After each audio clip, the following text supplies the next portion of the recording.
पटीदार। हाँ तो भाई एग्रीकल्चर वालों कैसा है, बढ़िया है? नहीं भी बढ़िया हो तो अपने आप को बनाने में व्यस्त रहो, अपने आप सब बढ़िया रहेगा। ठीक है, तो आइए आज हम चलते हैं अपने अगले रोग की तरफ, है ना। अगले रोग का नाम है भैया थनैला रोग। क्या नाम है? थनैला रोग। थनैला रोग मतलब मास्टाइटिस, है ना। तो थनैला रोग हम पढ़ने वाले हैं।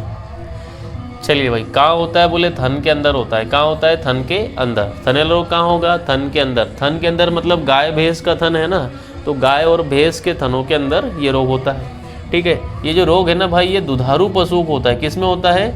दुधारू, जो दूध देने वाले पशु होते हैं ना, उनके अंदर ये रोग होता है। तो जो दूध देंगे ना, उनके अंदर ये रोग फैलने वाला है। समझ गए बात को? दूसरी चीज़ आप ध्यान रखें, ये जो रोग है ना, ये गाय के अंदर होता है और भैंस के अंदर होता है ना। ठीक है, जो दूध नहीं देते, सामान्य तो ऐसे पशु जो दुधारू नहीं होते, उनके अंदर इनके होने की संभावना ना के बराबर है ना।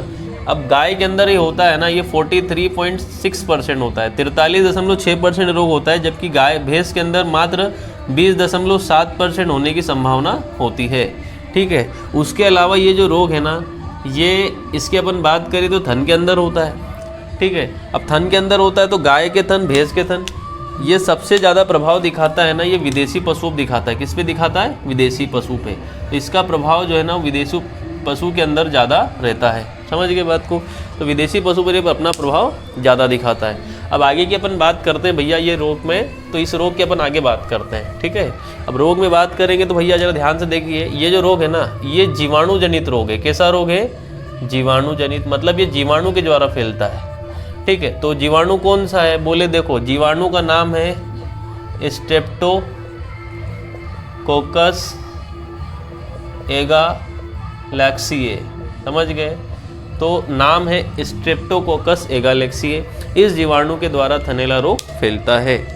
दूसरी बात करें, जो दुधारू होंगे, कैसे पशु होंगे? दुधारू, उनके अंदर इस जीवाणु के द्वारा फैलेगा। लेकिन जो पशु दूध नहीं देंगे, क्या नहीं देंगे? दूध।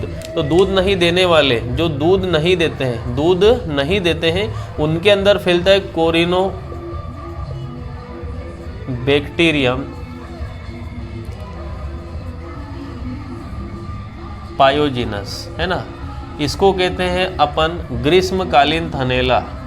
ग्रीष्मकालीन थनैला, ठीक है मेरे भाई, ग्रीष्मकालीन थनैला हम इसको कहते हैं, क्योंकि ये जो है समर मास्टाइटिस ग्रीष्मकालीन थनैला कहा जाता है, क्योंकि ये दूध ना देने वाले पशुओं के अंदर फैलता है। समझ गए बात को? या फैलाता है।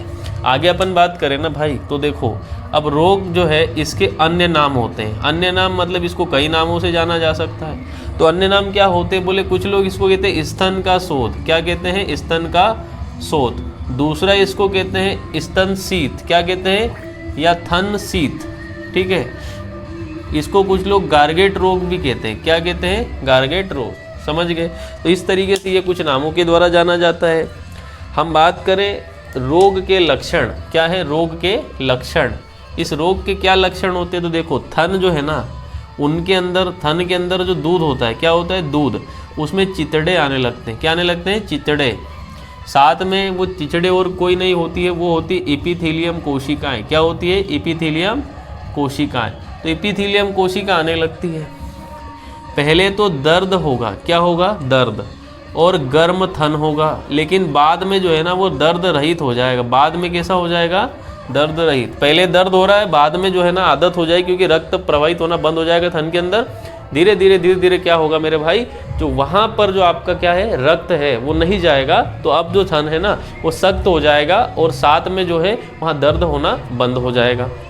दूसरी अपन बात करें ना भाई, तो आप देखेंगे, आपको एक चीज़ का और ध्यान रखना है ना, थन निचड़े आ रहे हैं, दर्द गर्म युक्त, दर्द रहित हो रहा है थन। कौन हो रहा है? थन। ये तो हो गए इसके सामान्य लक्षण, कि भाई इस लक्षण से हो सकता है। अब फैल गया है, क्या हो गया है? फैल गया है, तो क्या उपचार करें?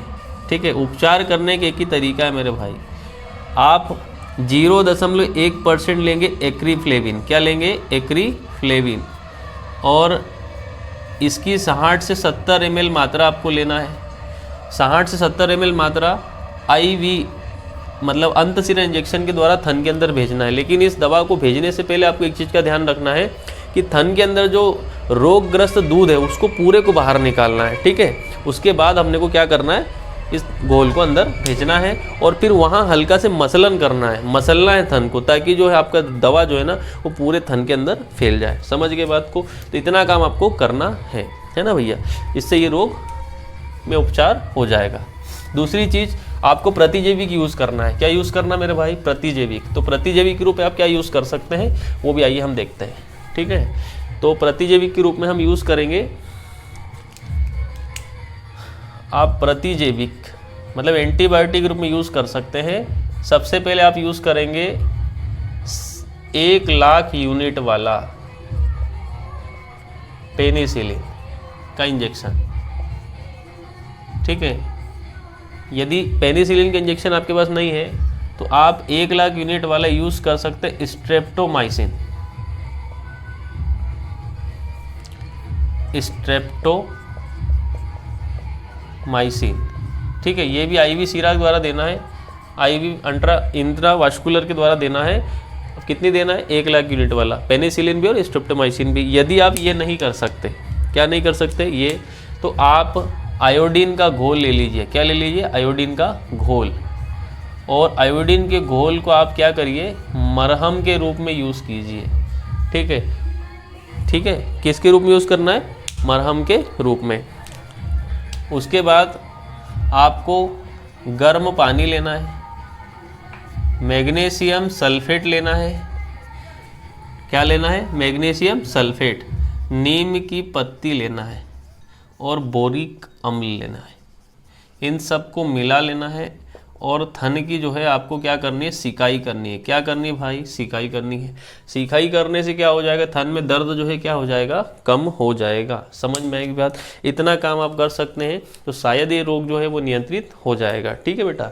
और एग्जाम के हिसाब से आप बिल्कुल इस तरीके से लिखाइए, बढ़िया नंबर मिलेंगे। अब आपको परीक्षण करना है। क्या करना है? परीक्षण। परीक्षण कैसे करना है? परीक्षण का मतलब होता है रोग का पता लगाना है, रोग है या नहीं है। तो रोग का पता लगाने का एक ही कारण है कि आप जीवाणु का पता लगाइए, और जीवाणु का पता लगाने के लिए आपको स्ट्रीप कप परीक्षण करना पड़ेगा। क्या करना पड़ेगा? स्ट्रीप कप परीक्षण। इससे जीवाणु का पता चल जाएगा। स्ट्रीप कप क्या होता है? एक प्रकार का कप होता है, ठीक है, जिसमें दूध की पहली धार को डाला जाता है, जिससे जीवाणुओं की संख्या का पता लग जाता है। साथ ही आप स्वाद, ठीक है, स्वाद परीक्षण कर सकते हैं और अम्लता परीक्षण भी कर सकते हैं। इसके माध्यम से भी पता लगा सकते हैं कि थनैला रोग है या नहीं है, ठीक है भैया। तो मिलते हैं अगले लेक्चर में। आप